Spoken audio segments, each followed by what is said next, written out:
Everyone, welcome to this week's episode of the Raising Millionaires podcast. I am your co-host, Roger Bryan, and that's... The other co-host, Richard Lorenzen. Oh, I wasn't sure if you were going to say your name. I wasn't sure what to call you. Today, we are going to be talking about how to make your first $1,000 and then how to grow that into more. The first thing I want to do, though, is define first, right? It may be that you are working a 9 to 5 and that money barely is enough for you to pay your bills, let alone have extra money to invest. So you could be coming straight out of high school. You could be coming out of college with a bunch of debt. You could be a corporate executive that just has no extra cash. We're going to talk today some solid strategies on how to generate that first $1,000, beg, borrow, steal, flea markets, Gary Vee style stuff, whatever it is, and then take that and leverage it up to turn 1,000 into 10, 10 into 100, and to start that snowball of wealth building. Mm-hmm. So, Richard, we joked right before the call, can either of us remember the first $1,000 they ever made? I don't know that I can, but I do have a framed, looking around in here as if it's in here. It's in storage. The first dollar that we made from selling a book when I opened up our bookstore back in 2007. So I had that framed. And there's a symbolic gesture to be able to put this cash together in order to start down, whether it's your entrepreneurial side hustle or wealth building journey. So do you have one of those? Do you remember any of those? So I probably can't remember the specific first 1,000, but it was probably around 2007, 2006. Did I pay it to you when you were 15 years old writing content? You may have. So I was a kid for sure. I was a kid when I made the first $1,000. I made the first $1,000 through my business that I had started, digital marketing agency. Which thousand it was, I can't really remember. But it was probably around that time. Yeah, I guess if I really go back to the first, it's funny, we went to the flea market this weekend and I saw a guy walking around and his shopping bag said Cleveland Plain Dealer on the side of it. And it was like a paperboy bag, right? I had my first paper out when I was 7 or 8, delivering the weekly paper. And by the time I was 10, I had a normal paper out. I'm just trying to think if I ever say, I might make $150 a week doing that. I don't know if I ever saved up to 1,000. Were you a saver? No, and my parents weren't savers, so it's kind of like you get money in, how are you going to spend it, type thing. Yep, I think everybody is at that age. Yeah, and then I guess once I got into the military, I mean my paycheck was bigger than that, but that's not what this is about. So this is, just to be clear, this is your first $1,000, let's say, in savings, right? Yeah, that first $1,000 that you've made to invest and grow a business. Not the first $1,000 that you earned but spent on rent or electricity. It's the first 1,000 that you've been able to set aside to start investing and saving for the future. Yeah, I want to put myself in the shoes of the person that's watching this, right? So you're sitting there, you're 18 years old, you're scrolling through social media, all these people are pumping fake lifestyles, and you're sitting there and you're like, what do I need to do to just make my first $1,000? Yeah. To be honest, it's hard but easy when I say this. It's never been easier to make that first $1,000, but I always hate when people say something like that because, yay, it's easier than ever, right? I'm going to go out and be a millionaire. Well, what the F am I supposed to go do, especially in an AI world? Well, the thing about 1,000, granted, yeah, with AI, a lot of things are going to be changing in the job market. But for that, when we're talking about $1,000, so if you're working a minimum wage job, what's minimum wage? $7, $8? If you're working a minimum wage job, let's say 20 hours a week, because maybe you're a student, you're working part-time. Help me with the math here. What is that? A few $100, $150 a week, maybe, give or take, and then after taxes, maybe it's 100. Isn't that crazy? You're talking about 10 weeks, right, to hit $1,000 earned post-tax. Now you got to factor in your living costs, but the point I'm trying to make is that when we're talking about $1,000, it's really just a function of any job that you're working for, a moderate amount of time, assuming that you're not spending every penny that you earn, $1,000 should be a somewhat achievable objective. It should be, but do you think the people that are listening to this podcast are thinking about, I want to go get a minimum wage job to earn that $1,000, or do they want to crack open their laptop and make it this weekend? Fair point. Fair point. How Well, would you do it this? Well, here in an I would AI buy world, Bitcoin. Is that where we're buy going with? Bitcoin. I would buy Bitcoin. Yeah, that worked a while ago. It's not advice. I guess if you had $100, you could throw it in on a potential 10x. There are strategies out there that you can look up online. The 10x times, right? Where you take $1, turn it into 10 on an altcoin, take 10, turn it into 100, 100 into 1,000, 1,000 into 10,000, right? If you can put together $100 a month and you do that 12 months in a row, one of them is probably going to hit $1,000. So there's way number one. Make $100, put it into a crap coin in cryptocurrency, and then just hope that it 10x's. Problem solved. Let's shut off the podcast, and we're done for the day. The best way to make $1,000 or to make any amount of money, well, really to make $1,000, I think we should also talk about the difference between earning from investing and then earned income, like earning through trading your time for money through Have work. we been making money for so long that this concept is hard to talk about? We're really struggling here. So what I'm getting at though is when you're just starting out and you don't have a lot of money to invest, the best way you can make money is trading your time for money. Okay, now there's a good one. If you were to decide to trade your time for money, but you weren't looking to go get a job, right? I would sell. So the best way to make money is to sell a service. It costs money to make. It's not like if you want to start a business or if you're just somebody who's young starting out, or if you don't have a lot of money starting out, the best way to earn income is by selling a service, hands down. Better than investing, better than trying to create a product. You can learn a skill, you can sell that skill as a service, and it costs you almost no money, and you can cash flow from day one. That's what I did when I started my agency at 15 years old. I am going to drop what I might call would it be a Richard Bransonism, right? Okay. Don't go learn a skill and then figure out how to sell it. If you're broke, you're sitting at home, you're 18, you're sitting at home, you're a single mom, you're sitting at home, you just got laid off work and you need to pay rent, go online and just start trying to sell yourself through your social media contacts. Just pick a skill, go to ChatGPT and ask, what are 10 ways that I can make $1,000 in the next 30 days using AI? And then get someone to raise their hand and say, I will pay you X to do Y, and then figure out how to do it and learn as you go. Yep. Yeah. Yeah. Okay. I think one of the biggest, also like when I speak at schools, so like I speak at a lot of universities, even high schools, to Do kids. they confuse you as a student? Yes. Okay. Although I'm finally getting to a place where I have enough wrinkles. But that a lot of the kids that want to become entrepreneurs, the biggest thing they struggle with, even when it comes to starting a service business, is they spend so much time just going back and forth over finding the perfect service that is like on the leading edge of what's changing in the marketplace and taking advantage of technology and AI. When really you just have to choose, literally like throw a dart at a board, any service. Like it could be mowing lawns, it could be web design, it literally could be anything. It's not about the service itself. To your point, it's about learning how to sell. And if you can learn how to sell, you can literally sell any service. Absolutely. I think you just gave us number 3 and 4. So number 1 was altcoins. And half joking, like there is a methodology to that.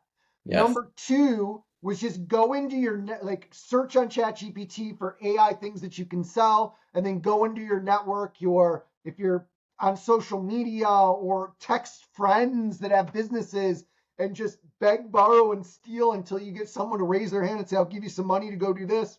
Yep. Number 3, I meet more millionaires at country clubs that own landscaping businesses in Ohio than I think any other service-based business. If you are sitting at home and you have a lawnmower in your garage, or your parents have a lawnmower in their garage, right? $1,000 a week is 40 lawns times $50. Yep. And it's not that hard to do it. It really isn't. You just knock on the doors and ask. You print out some flyers and you ask. And again, it's selling. But that can be a huge income stream, and it has exponential growth. Really, and Oh, really, the simpler the skill is that you choose, the easier it is to scale the business too. So for everybody who wants to try to start, like a tech company, like these are hard things to scale. But if you go into something that's a simple deliverable, like landscaping, maybe not simple from a labor standpoint, but it's a simple process to figure out. It becomes a lot easier to scale it up quickly. yep. And you also mentioned on number 4, and you see this a lot, like Grant Cardone says it.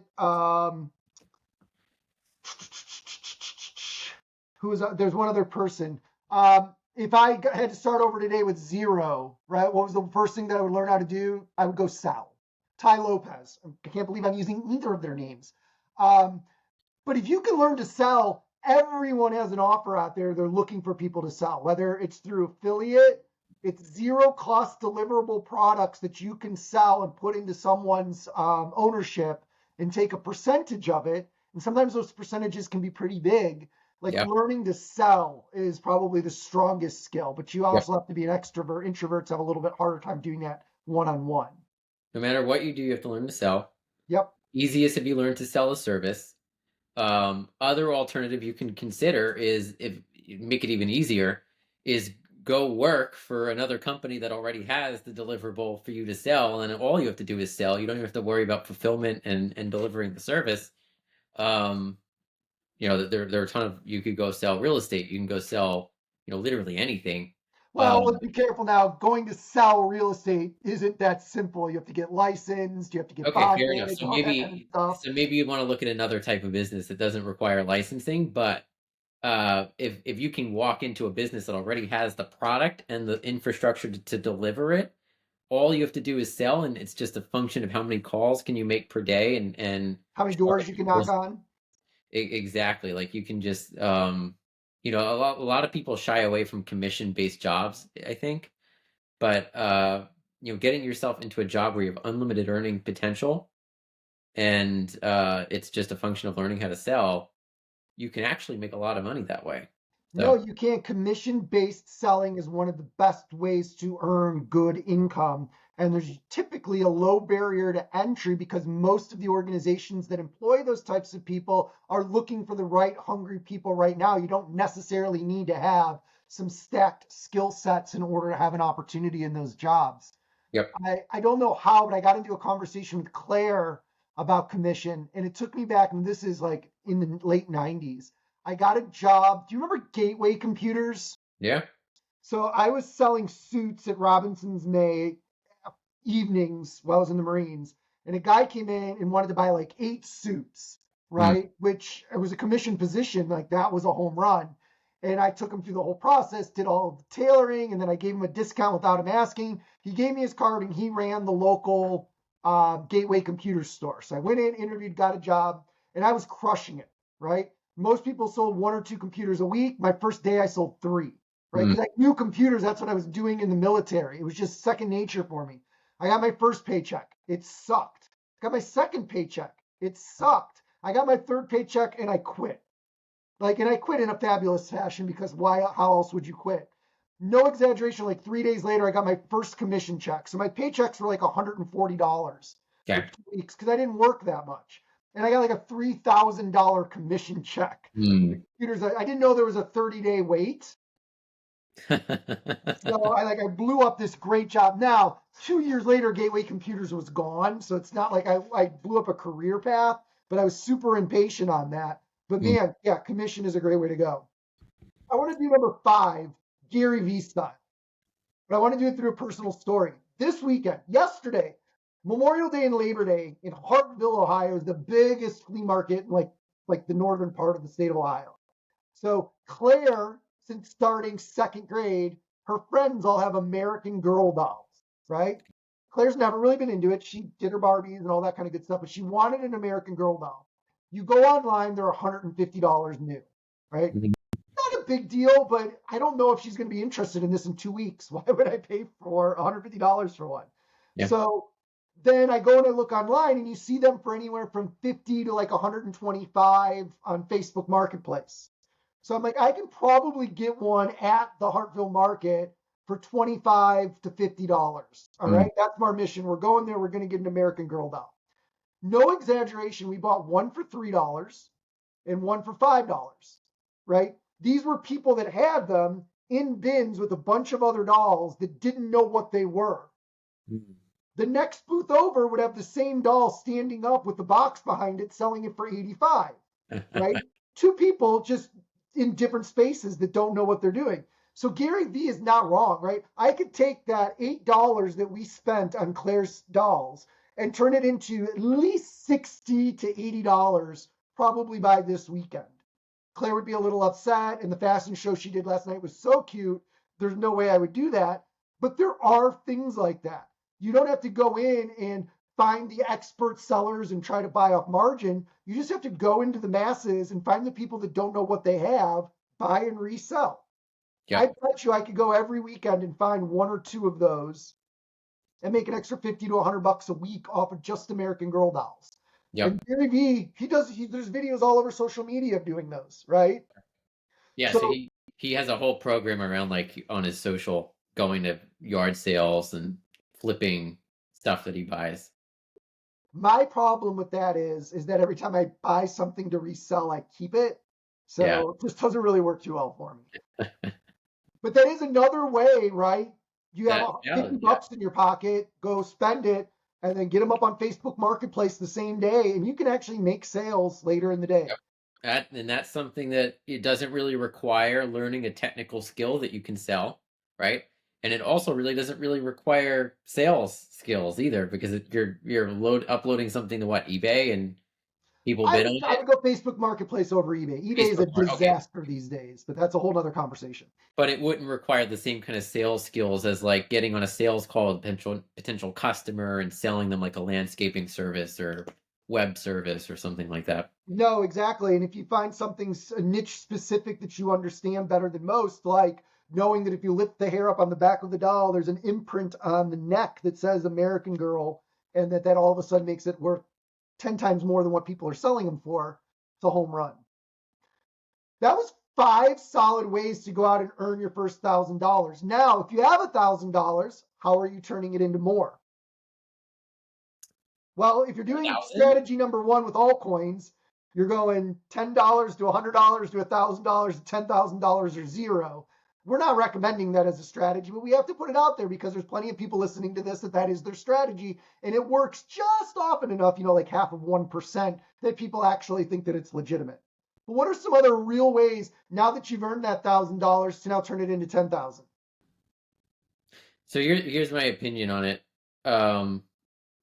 If you have $1,000, right? I think the best way you could spend that $1,000 to make more is reinvesting in yourself, learning skills, sales skills, whatever it is that you're doing, business skills, landscape skills, whatever business you're in. To me, like I can't think of many ways, unless you're either lucky or you have some sort of information that other folks don't have on crypto or something. Like it's extremely hard to take $1,000 and through investing turn it into $10,000 or an income stream or more. But if you spend, I do want to preface the whole crypto coin thing as a joke, right? There's somebody sitting on the other side that's like on Coin Market Cap, like, oh, which one did Roger want me to buy? That it's a joke, people. It's a joke. I mean, the best way you can spend $1,000, and I would even honestly say the same thing about 10,000 if that's where we're going next. The best way. Let's get there. Let's not skip to there, because here's what I would say: if I was doing landscaping and I had $1,000, I'd spend some of that. Better equipment so I can get my jobs done faster and better. More marketing. Maybe I would print out 500 postcards and door hangers and drop them on more doors. If I was doing the Gary Vee style, $1,000, I would spend it all on inventory, right? Just buy as many things as I can and try to get that next level of growth. If I was in sales, I would buy books and trainings to make myself a better salesperson, because it's harder to make the first 1,000 than it is to make the first 10,000. right? Once you've got the product and you've got the pitch, all Yep. you can do is get better at it. Yep. Everyone says that first sale is the hardest, then the 10th sale is the hardest, then the 100th. But by the time you made 100, you're in a different league, a different world. So I agree. Exactly. Once you get to that 10,000, it's a whole different conversation. But leveraging 1,000 to go up, you are reinvesting in yourself, product, equipment, marketing, training, and there's no better way to spend that money. Exactly. 100%. You got to reinvest in yourself, in your business. And yeah, once you've made that first $1,000, it just becomes a function of volume, right? And so every penny that you can reinvest into marketing, skills, sales, is going to help you make more. So that's the best way to do it. Don't Yep, buy I all. agree. You know what? I had a question. Now, this is the first week of this new-ish format. I'm wondering, do we stop this podcast and then do our normal version? Or do we do them all back to back? Here's the reason I asked. The most successful, most popular podcasts on most networks are around 20 minutes long. Okay. So I We can. don't know. Like, we normally go an hour, and we have not even talked about the market yet. And there's some crazy stuff going on right now with some of the hearings and things. So let's pause this here. We'll Okay? stop recording. We can cut this part out where we're talking about this stuff, and let's start a new episode talking about the I'm market. not cutting anything out. This is part of the journey, man. I want people to listen Okay. to this and look as we try to figure out our voice and how we're going to make the world better and serve the world. Okay. So this will Okay. be the tease to cross over to the next episode to hear about the markets. Well, This is now here's the a lot of thing. Is the excitement. next episode going to actually be a podcast or is it just going to be for reals? Yeah. Okay. Do So we do I stop or what do I do? Nope, let's keep going. Let's keep going. It's something to think about though, right? I don't know how many people listen to just hear us chit chat. I think the chit chat's the best part. We're really good at sparkling conversation. So Sparkle? Did you say sparkling conversation? sparkling conversation. All right. Welcome everybody to part 2 of this week's episode of the Raising Millionaires podcast called Sparkling Conversations with Roger and Richard. Here we go. So, Okay. no. Trump tariffs overturned by the lower courts, heading to the Supreme Court. Markets not liking the chaos. Yeah. You'd think, right, the markets would rise on the chance that some of these tariffs might be undone. Are the markets smart enough to know that if Trump has skated most of the regulatory environment and the chain of command for most decision making, that this is just a speed bump to him? Yeah. I mean, I think more than anything, it's the uncertainty. Like we've Yep. talked about a couple months ago, it's not even so much the tariffs themselves that are driving markets down or eliminating tariffs that are driving markets up. It's just finally having some certainty. And the last couple of months, the market finally felt that it had the final conclusion and certainty around what these tariff policies were going to be. But now you're seeing all that thrown back into limbo again by this court decision. And so, what will the administration do as it reacts to this? That I think is why you're seeing, so the S&P is down like 1%, the Nasdaq's down 1 1/3, Down worse before the call started. and the VIX is up 14%. And so, there's a lot of uncertainty there.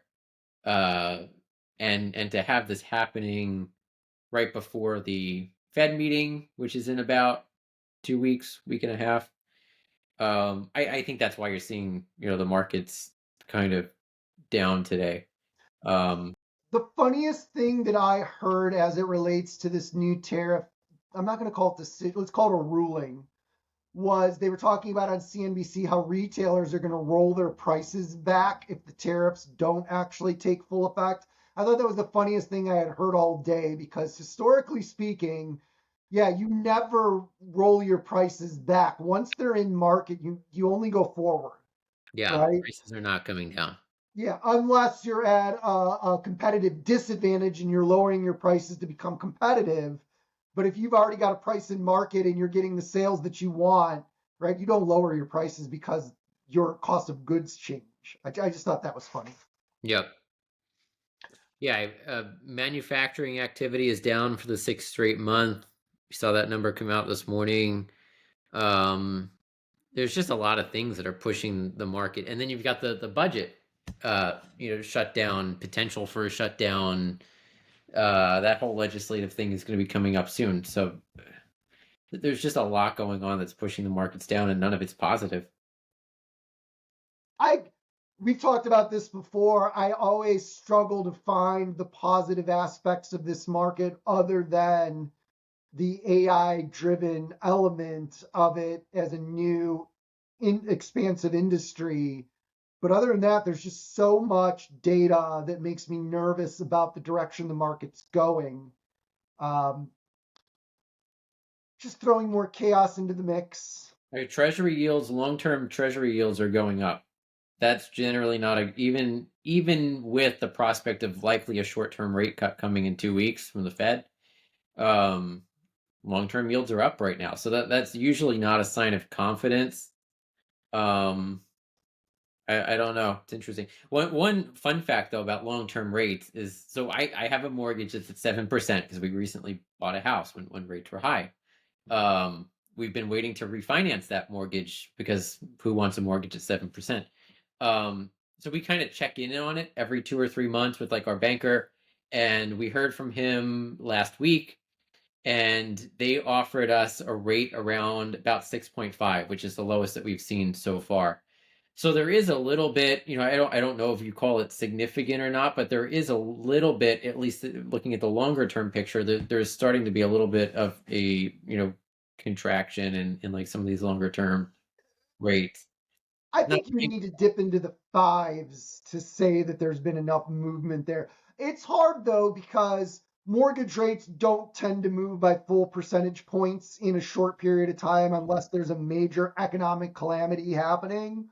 Yeah. And even though we've called a lot of these events in 2025 Black Swan, they haven't been like Great Recession or COVID style market movers, so to speak. So I when I think about when I've refinanced in the past and I look at the cost to do it relative to the long-term value, sometimes it's cost prohibitive on a half point, right? Yep. But you start getting into a full point or a point and a half, and over the long term, that can make a dramatic difference. Yep. Sorry. Are there any? So I want to go over a couple stocks that I've been watching. So Intel, right? It's not doing anything. Again, I still think that that's the play, that if you're waiting for a Trump news release more so than company momentum. Nvidia has come down since earnings, not a ton. And anybody that was long or short going into earnings kind of ended up as a dud, because the spreads on both sides of those were so significant that nobody covered. Mm.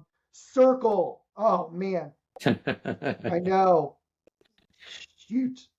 I had the 140 puts for $4, which was a 136 price. It's at 121. Yep. That would be like a 5x already. That's another one of those why didn't I click the button ones? And we talked about that one on this call, so Yeah, so you didn't buy that one. I didn't. Okay. Here's the other one that I'm watching now, Palantir. Yeah. Although they've had a huge drop off in the last month. Where's their P? They're up a little bit right now, but they're at 157. Their Uh, P&E is 521 times, the right? what? Their P&E. Oh, 521 times. Now they are a market darling riding all of this, and they're one of the mega names in the space. They were at 190 just 3 weeks ago. So I feel like a little bit of this is coming off. But I think any major market pullback, right? They're back down to a new base at 156. That's before their last peak up into the 190s. But there's a lot of leg to go down here into that $100 range, maybe 100 to 120. I don't think there's much stopping that from happening. When's their next earnings?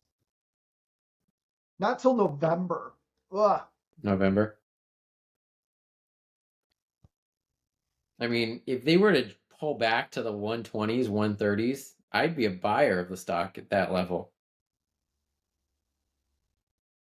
what's their okay, 370? Yeah, it's so tough. There is a good return on equity, gross profit margin. So hard, right? You see these people run up, but they have good financial numbers. Their multiples are just insane. Especially hardware, what? You can get a Facebook at what, 30 times? And Palantir's at 500 times? Yeah, but would you really be a buyer of Facebook? I don't know. I'd rather be a buyer of Palantir. Um, not at 157, but like I said, if it were in the 130s, I'd be a buyer. Yeah, the P&E on Meta, of course, sorry, is 26. I don't know if Totally there's uh companies though, in terms of like why I don't know, like Nvidia still is what, 30 times. fair. But Palantir with as a defense tech play, I mean, that's why I like them. I'm not disagreeing with you. I'm just looking for opportunity. What is Nvidia's? No, they're at 54, but still, that's 110. Oh, Kraft Heinz. Yes, I was Warren just Buffett, a little upset with the business split. Stock yeah, down 7%. What are they're your thoughts Heinz is the pre-business largest shareholder. split? Yeah, so Berkshire is the largest shareholder in Kraft Heinz. Um, they were the one who helped put that merger together, right? All those years ago. I feel like Buffett played a role in putting that deal together. But he owns a lot of it. I think he owns like a third of the company or close to a third of the company, maybe a quarter. It's sort of unusual for Buffett to come out and talk about, and it's not from the perspective of being dissatisfied, which you don't hear him say a lot.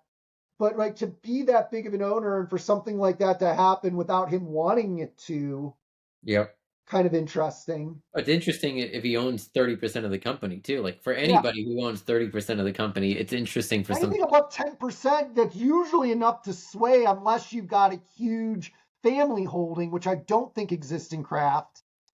Otherwise, he must have more than one board seat at 50%, at 30% of the company, right? I would think. So Is there I an opportunity to buy on the dip pre-split? where is it right now? I mean, it's down 7% right now, ish, or at least it was when this CNBC Yep, article got seven written. and a half. Um, They do have a negative return on equity. Um, are they going to spin off into one super profitable entity and then put all the trash in the other one? Probably. But the other thing to think about would be, could this lead to Berkshire exiting some of its position, which would be a lot of downward pressure on the stock.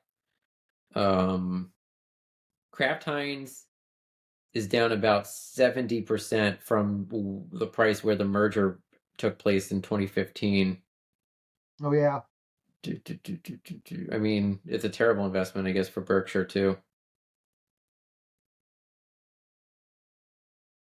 And Buffett told CNBC on Tuesday, in regard to Berkshire's future as a Kraft Heinz shareholder, he says that Berkshire will do whatever is in the best interest of the firm, which is usually code for saying we're looking for an off ramp.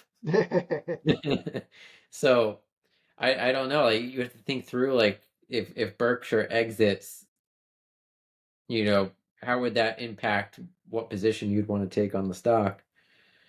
Did they give a date for the split?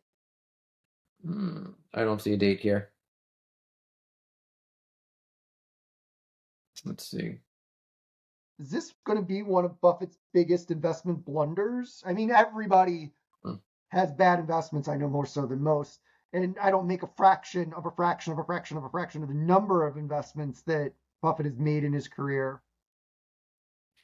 I don't know. It's interesting that there isn't that I'm seeing. I can't find a date so far on the split. I can't Um, either.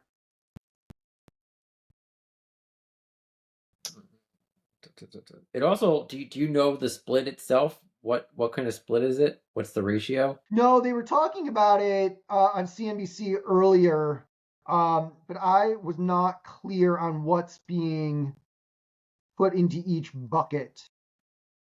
So the deal will close in the second half of 2026. Okay, so there's still a lot of time ahead on We this have one. some time. Uh, All right, yeah, one more. Salesforce. What the F is going on with Salesforce? Right? They are a tech laggard in the mega tech explosion in valuations over the last 6 to 12 months. And they're actually an early adopter of AI infrastructure.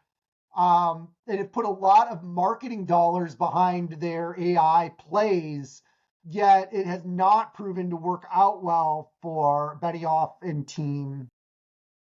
I kind of view them as like a matured company in that space. You You know, think their AI, like they were one of the first ones to bring out corporate AI agents. And the reason that I talk about this, of course, as we parlay into our weekly AI conversations, is that foretelling of everyone else's efforts into that space? Like, did yeah, Salesforce get it wrong, or is the technology just not there for the use case?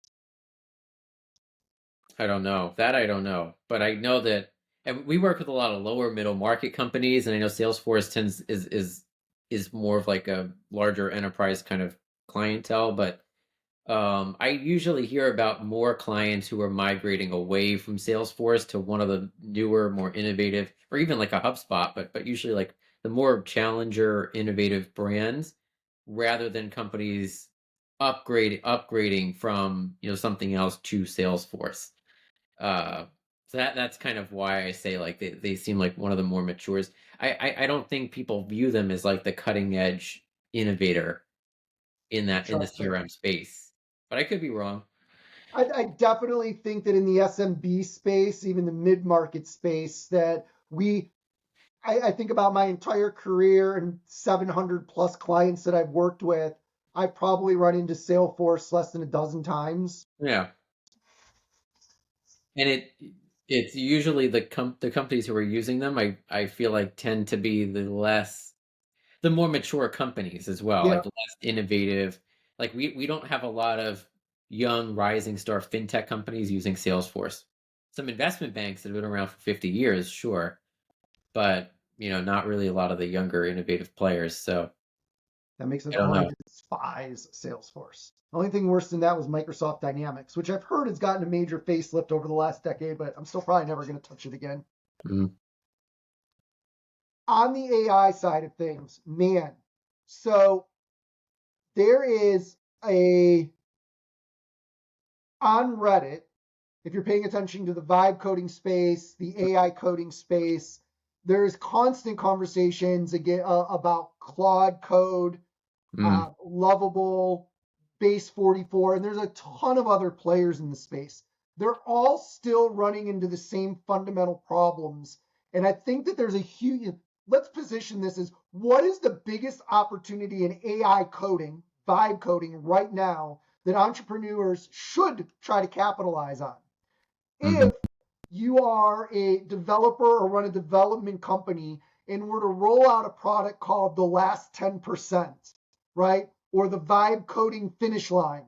Like you're the one that you come in and they got the product built and you make sure that the deployment to GitHub also includes backend functionality. That the databases have a backup to like Supabase or some type of AWS infrastructure, that the security, the RLS on Superbase is set up properly, and that you have a real go-to-market ready product, and you Hmm. can do that quickly, efficiently, and affordably. Richard, I think that that's a $10 million a year business. Somebody out there is running a dev company right now making a couple $100,000 a year. They could do a quick product pivot into Yep. that space. All you would need to do, build a dependable brand, build an integration with all of these different platforms that people can click button, connect their code, and you can start to work. $10 million a year business. I don't know how to do it, so I can't capitalize on that. But I know I have so many products this close, Yep. right? And then I'm actually bringing into market that still I'm scared that they're going to break. right? I don't have proper backups. I am trying to figure out how to move some of my base 44 applications over to Claude, and I'm running into problems with database migration. I've even wanted to try Lovable, but then a lot of people have said that Lovable's graphic design elements, their UI design elements really, really suck. So this morning, I was finalizing some stuff for a client call, and base 44 deleted a database. A month's worth of building out local marketing strategies, all with AI prompts and backend infrastructure. I changed the name of the database table because it was getting confused between two different ones. I had strategy prompts and marketing prompts, and they were both marketing strategy prompts. So I wanted to change the name of one of the tables, deleted everything, right? I even posted on Reddit a screenshot of the message. Sorry, I deleted that. Just re-upload it. I'm like, what do you mean re-upload it? We've spent a month building out all of these strategies. I don't have a backup of it. Oh, I was so pissed. Base 44 has been getting a lot of bad press the last few weeks. No, it has. It's got a lot of problems. I'm not going to say that I know some people who make it their mission to ensure that at least one piece of bad press goes out per day about their platform based on that individual's experience with the platform. But I've heard that there's a rumor that potentially somebody might be doing something crazy like that. Hopefully that it raises enough flags, right? Their MRR has 10x in the last 30 days. 50 million ARR is what I've heard. Is it more? I think it's more. Okay. That was like a month ago. I saw an article that I think it may have even 10x from there. It's going parabolic, but it is a house of cards. The whole point of that, though, is like I can yell and scream from the rooftops how bad base 44 sucks and how many times they've screwed me over, but I can't find an off-ramp that doesn't include a dev team, right? That last 10%, that last 20% is still going back into traditional coding, which is a problem for the vibe coding space. Yep. I mean, that's a good example of if you already have a business that's cash flowing, a service business, but if you're looking for an easy way to leverage your skill to scale it 10x pivot right there. Grant Cardone style 10x pivot. That's it, you know? Yep. I keep posting about that too. People message me and they're like, yeah, I can do that. I'm like, okay, where's your website? Where's your brand? Like, who are you? They don't exist. Yep. Like, even where's your Upwork profile? So I have some semblance of, I don't want to call it security, but confidence in your skills. Yep. And nobody's building it yet. Or somebody's building it and they're not bringing it into market in a way that I can see it, because I would be a buyer of that service yesterday. Something we just started doing is we've started using Lovable to design landing pages, like fairly simple stuff, but like it's pretty good though. Like to your point about like the graphics not being totally there, like that is true. Like it's not totally there yet. It helps if you can have a designer, get some eyes on it. But we've been using Lovable to build out some landing pages, and then there's a developer that we hired to basically build it out in WordPress for us. And she's done it before for one of our other clients, and she does really good work. It is really interesting what you can do with that stuff right now. No, it is. I still look at like the results.io website, which is built entirely on base 44, and it has some major issues with analytics code, URL Is that slug. hosted on here too? What's that? Is it hosted on base 44? Everything's base 44. So it's not even a WordPress site. Nope, I don't own a single WordPress site for the first time since probably 2005. Wow. 20 years of paying WP Engine or somebody else. Mm-hmm. And it is a good looking website that performs well, and it actually ranks decently for being a brand new site. But it's got so many core problems, right? The analytics code tests as if it works, but I get no real-time data, right? I'm running Facebook ads to it. The Facebook pixel's working, but I go into Google Analytics and it shows no one's visiting the website. Then I go into Webmaster Tools, which has the code installed in the same place, and I'm seeing all the data. So it makes absolutely no sense. I've tried rotating the code out of multiple different header settings, and I still can't get it to work. And if you go to the blog and then go to don't go to the first blog post. I was working on that this morning and didn't finish it, but go to the second one, and you can look in the URL and it says slug equals because I can't get a post directory to work. I mean, the first thing I notice when I go to the blog page is I get the list of blog posts, and then I can't actually click the title of the blog post to open it up. I've got to We got to click. click read more. Come on, Richard. Yeah, but you got to make the title clickable in 2025. Well, I could probably fix that before we were off the call. I didn't even realize that. Okay, so the URL is weird. / blog post ?slug. I've had a support ticket open for a month with them on that. No So solution. was this blog post written by AI as well? Yes, partially. What are the implications of that for SEO? Like, would that hurt if you wanted to rank this blog post? Would it become harder to do that because it's an AI generated? No, not necessarily, because if you really look at the structure of it, it's built with all of the best practices for LLM style SEO, whatever AEO, whatever you want to call that. Okay. And their indexing and their ranking, even with the slug problem. I'm still working on some of the schema. I cannot automate a sitemap.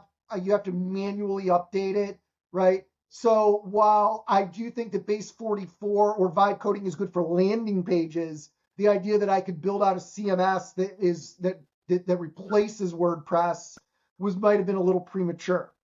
Now, if you remember a month ago, we talked about I was building out apps for everything on base 44 and allowing the market to catch up to what I need. What was really interesting is in this last week, I was able to take that fractional CMO website that I built with all of those campaign strategies and completely revamp it into the niche that I'm working in, and then integrate it into some of the lead magnet tools that I have. And it is actually pretty brilliant. It's like I built a tool that I didn't know what I was going to use it for, but then when it clicked that I knew what market space I was going to use it for, it was a real quick revamp. Got it. Interesting. I'm trying to think, what else on the AI front? What? Oh, not agents, not agentic. Oh, we got to talk a little bit about robotics. Okay. Think about this from an AI We've got 6 minutes. Huh? We've got 6 minutes. Perfect. Think about it from an AI investment strategy. Okay. They had the robotics Olympics over in China a few weeks ago, and they showcased all of these companies from through all over the world, mostly Chinese companies, getting robots to do amazing things: ballet, soccer, football for most of the world, running, jumping, lifting. They showed a robot that could lift 50 pounds and run at like 12 miles per hour, just to show capabilities that humans can't do in the replacement. Where is that in the American market, right? Why aren't we? Are there events like this going on that aren't making the news? Is it happening in universities? Is it happening in the private sector? Where is the right place to invest in AI-powered robotics? China, you can have a robot in your house doing your dishes. United States, that still seems like science fiction.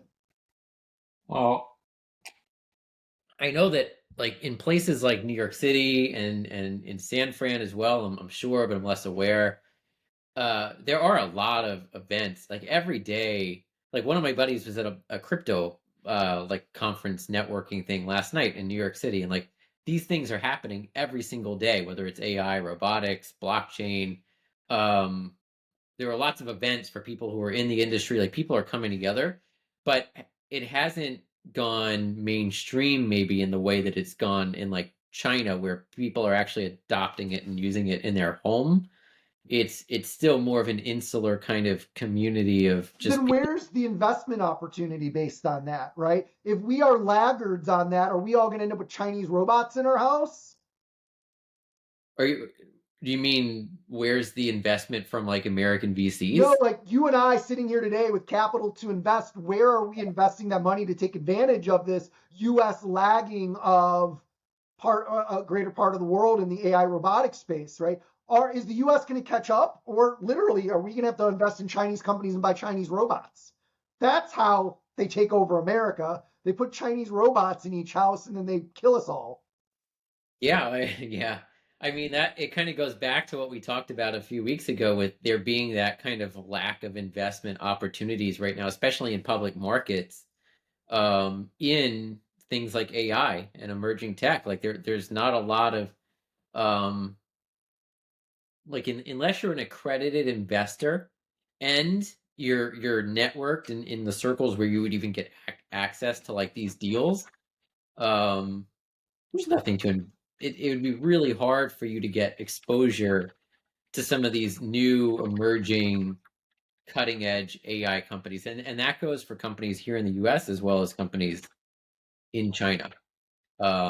Like I'm sure if I wanted to make an investment into like an early stage AI company in China, I could find an opportunity. Like I can send some emails, I can make some phone calls, I could find an opportunity. But for the average investor who's looking to put their money to work, those opportunities really aren't there right now. Funny, I just did a quick search. Figure AI, Agility Robotics, Miso Robotics, Carbon Robotics, Boston Dynamics. Interesting. Nimble Robotics are all raising money on equities end. So there's 6 US based. Right. So I mean, if like I was on Equities End the other night, so I logged on and I was like, well, let me just see what's out there right now. And the thing is, if you are an accredited investor, there is access to deal flow on Equities End. You have to be accredited, but it's there. The other thing is that if for most of these really hot companies that you want to get into, like a SpaceX or something like that, um, Equities then promotes themselves as like invest $1,000 into a private company. Most of those really hot ones that you'd want to be in, there's like a 100K minimum. And Well, equities end, I think most investments are 25, 50K minimum. yeah, but the really hot ones are like 100. Oh, okay. I And see what you're and saying. and the other thing to take into consideration is that for the really hot ones, like you're not getting a direct share in those companies. You're investing into an equities and fund that's holding the shares in those companies. So it still is really hard for the typical investor to get access to some of these private market deals. And you're not seeing many of these companies go to the public markets right now. Um, so yeah, to your point, there's not a lot of opportunities to make those investments. 30 Interesting. seconds. What I'm saying is, Trump, where is the robotics Olympics for the United States? Yep, I agree. All right. Should we Well, wrap there? we're out of time here. So thank you, everybody that joined us. Next week, we may start splitting this into 2 different podcasts. Well, we might start cutting down the length of the podcast to talk about a specific topic and then Yep. do our chit chat stuff across Reels or YouTube videos. We are still trying to figure out the best format to provide the greatest amount of value to the audience that listens. Thank you, everybody, for joining. I am your host, Roger Bryant, and that's Richard Lorenzen. we'll see you next week. Bye.